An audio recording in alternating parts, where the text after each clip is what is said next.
Bonjour à toutes et à tous, ravi de vous revoir à nouveau dans ce parcours catéchétique, la capsule vidéo catéchétique que nous avons l'habitude d'avoir. La dernière fois, nous avons parlé de Noé. Aujourd'hui, un autre personnage que nous allons commencer à aborder par la figure d'Abraham. Nous ne pourrons pas tout voir aujourd'hui puisque c'est un personnage assez important, un personnage clé même dans l'histoire de la Bible.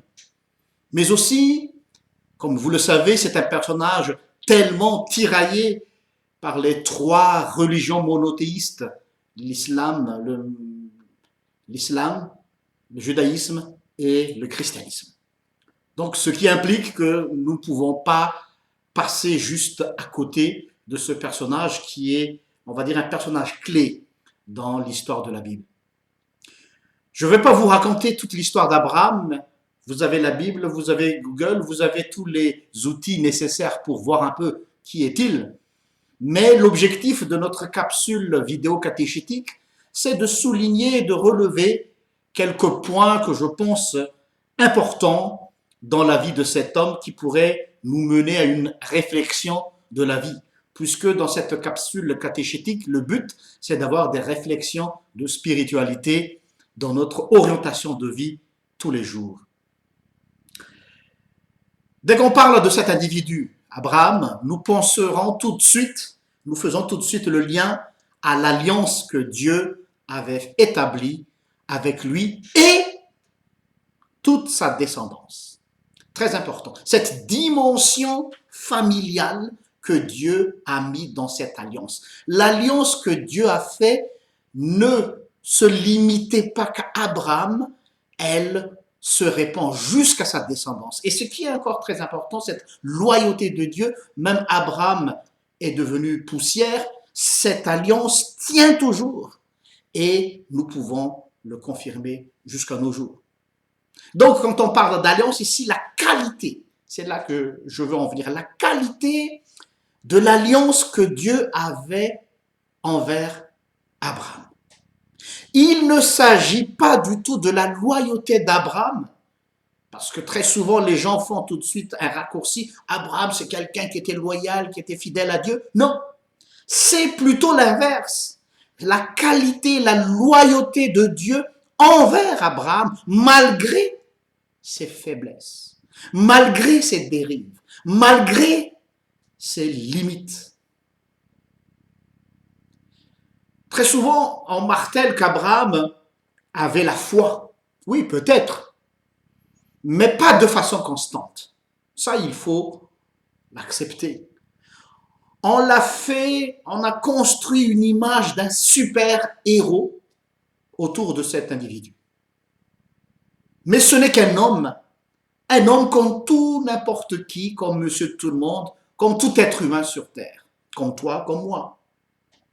Un homme, un être humain traversé par des doutes. Sinon, s'il n'avait pas ces doutes, il n'aurait pas dû accepter, par exemple, la proposition indécente de Sarah, sa femme, son épouse, de coucher avec sa servante Agar. Même si on sait aussi qu'à cette époque-là, le fait de prendre une esclave et d'avoir une relation sexuelle avec une esclave était une pratique courante. Mais, il faut savoir, c'est parce que Sarah croyait que c'est à travers cette femme que la promesse de Dieu se réaliserait. Comme s'il fallait donner un coup de pouce à la providence. Et là, je profite de cette occasion. Dieu n'a pas besoin de coup de pouce. Souvent, on utilise cette expression bancale, bidon, comme on dit, aide-toi et le ciel t'aidera. Non, Dieu n'a pas besoin d'un coup de pouce. C'est puisque c'est lui qui a fait l'alliance, c'est lui qui est responsable de la réalisation de cette promesse. Et dès qu'on met notre part dedans, on fait des bêtises, comme ce qui s'est passé. Et cela lui a coûté très cher parce qu'à un certain moment, il était obligé de se séparer, de débarrasser de son enfant Ismaël. Vous le savez tous l'histoire. Alors, Abraham, pour moi, il était comme moi, comme toi. Il avait peur aussi de sa peau. Et même, il avait menti au roi d'Égypte, par exemple. Il avait peur pour sa vie en montant, en disant, oui, je suis que le frère de Sarah, dans le but d'avoir la bienveillance de l'empereur, du pharaon, pardon, afin d'épargner sa vie et de recevoir des dons, des cadeaux, puisque s'il était le frère de Sarah, alors il pourrait avoir des présents. Mais en même temps, je peux l'accepter aussi, et on ne peut pas nier la foi qu'il avait lorsqu'il a quitté les terres de ses ancêtres, vers une terre qu'il ne connaît pas du tout. Et ça, il faut l'avouer.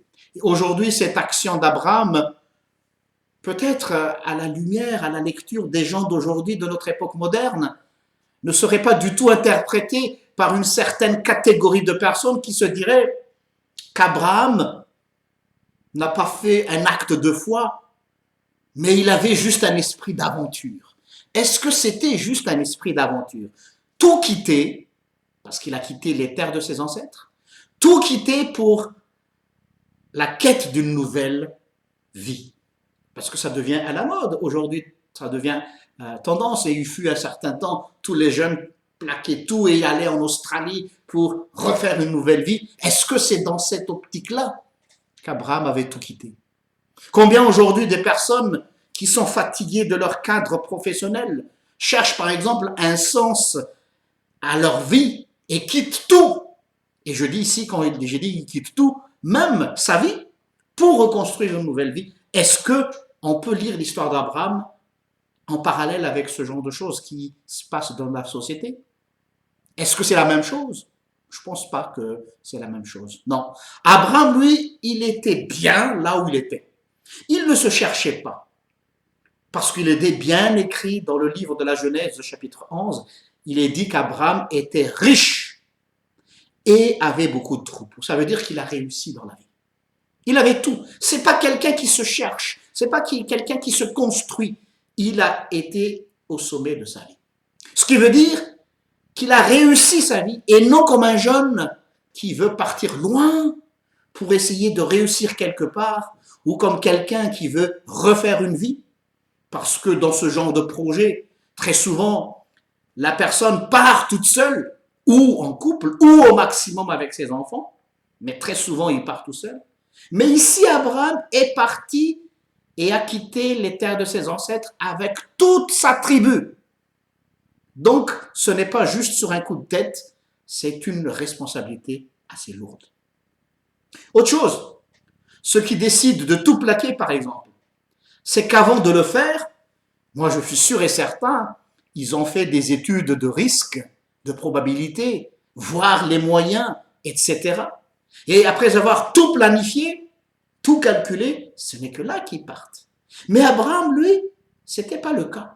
Il ne savait même pas où est-ce qu'il va comme destination. Vous imaginez? Il ne savait pas. Mais il est parti parce qu'il a reçu cet ordre de Dieu. Quitte les terres de tes ancêtres vers une terre que je te montrerai. Comme je l'ai dit tout à l'heure, on ne pourra pas tout voir en une seule vidéo, tout sur Abraham dans cette capsule vidéo catéchétique. Mais pour aujourd'hui, j'aimerais attirer votre attention sur un point qui m'a personnellement frappé dans cette démarche d'Abraham. Nous sommes tellement formatés dans une logique moderne qu'il faut tout contrôler, tout prévoir d'avance pour toute chose.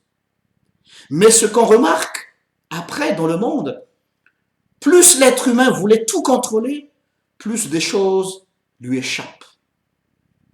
Tous les calculs, toutes les prévisions, que ce soit sur le plan économique, social et même politique, regardons l'actualité aujourd'hui dans le monde entier, tous les calculs démontrent leurs limites et que des phénomènes de société inattendus, je dis bien inattendus, bouleversent toutes les prévisions.